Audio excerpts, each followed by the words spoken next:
Audio क्रमांक 4। पुस्तक का नाम कर्मयोग और कर्म कौशल। लेखक पंडित श्रीराम शर्मा आचार्य। अपनी महत्वाकांक्षाओं का केंद्र बिंदु बदले। मनुष्य प्रगतिशील प्राणी है। उसकी भावनाएं स्वभावतः विकासोन्मुखी होती है। सुखी और समृद्ध बनने की इच्छा आकांक्षा किसे न होगी। इन्हीं आंतरिक प्रेरणाओं से प्रेरित होकर लोग क्रियाशील बनते हैं और कष्ट साध्य श्रम एवं साहसपूर्ण प्रयास करके अभिष्ट प्रयोजन पूरे करने के लिए आगे बढ़ते हैं।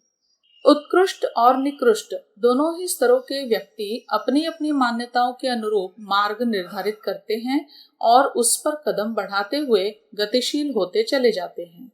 धीरे धीरे वे अपनी निर्धारित दिशा में काफी प्रगति भी कर लेते हैं। वह प्रगति मनोयोग और श्रम पर निर्भर रहती है। जिसकी जितनी लगन और तत्परता होती है, जो जितना साहस और धैर्य प्रदर्शित करता है, जिसका जितना श्रम होता है, वह उतनी ही गति से अपनी अभीष्ट दिशा में बढ़ता चला जाता है। अधिकांश लोगों की अभीष्ट आकांक्षाएं इंद्रिय सुख भोगने, धन संग्रह करने या दूसरों पर अपना रोब गांठने की होती है। इसी परिधि में प्रायः सारा मनोयोग लगा रहता है। प्रयत्न का फल तो होना ही चाहिए, होता भी है।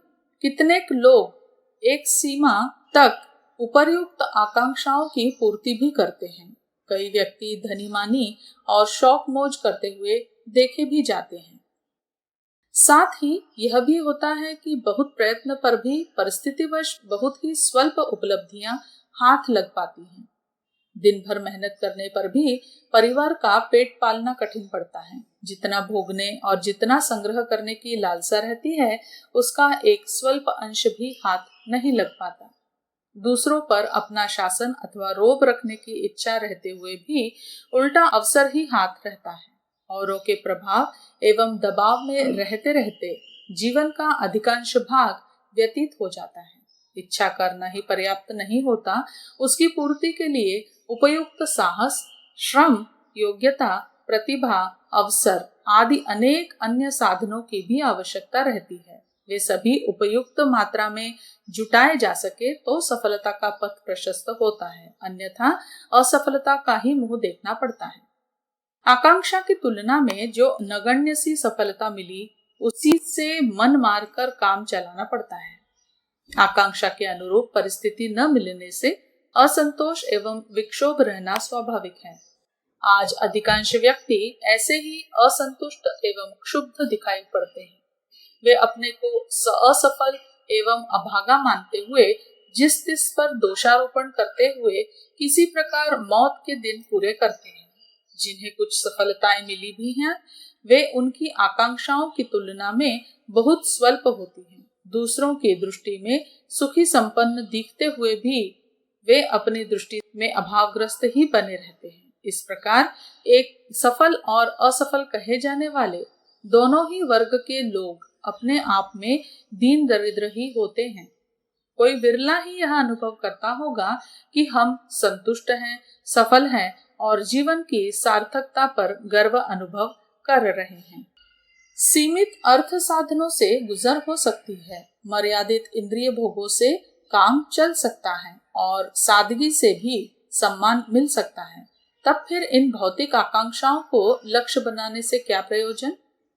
मनुष्य की सीमित शक्ति सीमित भौतिक लाभ ही कमा सकती है और वे निश्चय ही बढ़ी चढ़ी आकांक्षाओं की तुलना में स्वल्प ही बने रहेंगे। ऐसी असंतुष्ट जिंदगी जीने से क्या लाभ। भूल का निराकरण जीवनोद्देश्य को पुनः निर्धारित करके करना चाहिए। हमें अपने व्यक्तित्व के विकास को वास्तविक लाभ मानना चाहिए। गुण कर्म स्वभाव की उत्कृष्टता में जो आत्मसंतोष एवं आत्मगौरव प्राप्त होता है, उसे इंद्रिय भोगों से बढ़ चढ़कर मानना चाहिए। अपनी प्रतिभा, सम्मति या सामर्थ्य से किसी को चमत्कृत आतंकित करने की अपेक्षा यह अच्छा है कि अपनी सज्जनता एवं शालीनता द्वारा दूसरों के हृदय में अपने लिए श्रद्धा का बीजांकुर उगाया जाए। किसी की वास्तविक प्रगति उसकी सज्जनता एवं आंतरिक महानता के आधार पर ही नापी जा सकती है। जिसका व्यक्तित्व बड़ा है, वस्तुतः वही बड़ा आदमी है। बड़प्पन स्वार्थों की संकीर्णता से बाहर निकलकर परमार्थ की विशालता अपनाने में है। बड़े आदमी जो सोचते और करते हैं उसमें उनके सीमित संकीर्ण स्वार्थों की प्रधानता नहीं होती, वरन वे विश्व मानव के सुख और शांति को प्रधानता देते हैं और उसके लिए जितना बन पड़ता है त्याग और प्रयत्न भी करते हैं। सीमित शक्तियों को जिस दिशा में लगा दिया जाए उसी को प्रधानता मिलती है। यदि भोग और लोभ में ही मन लगा रहे तो महानता की दिशा में कुछ अधिक कर सकना संभव ही न होगा।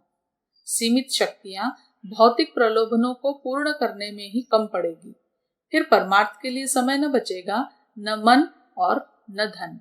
मन का रुचि केंद्र बदले, जीवनोद्देश्य बदले और महान व्यक्तित्व विकसित करने की आकांक्षा जगे तो स्वभावतः लौकिक आकांक्षाएं घटाने की आवश्यकता अनुभव होगी। जब थोड़े से गुजर हो सकती है तो बड़ा प्रपंच किस लिए जोड़ा जाए।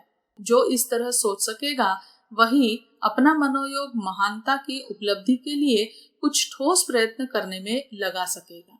जब तक मनोभूमि में इस तरह का परिवर्तन न हो तब तक पुण्य कर्म तो एक प्रदर्शन जैसे उथले और अधूरे ही बने रहेंगे। सच्ची प्रगति का जीवन की सार्थकता का प्रयोजन पूरा करने के लिए यह आवश्यक है कि हम अपना लक्ष्य बदलें।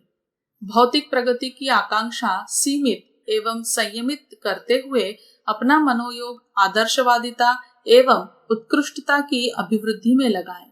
हमारी महत्वाकांक्षाओं का केंद्र बिंदु भौतिक प्रगति नहीं, आत्मिक प्रगति होना चाहिए, तभी कर्मयोग की सार्थकता है।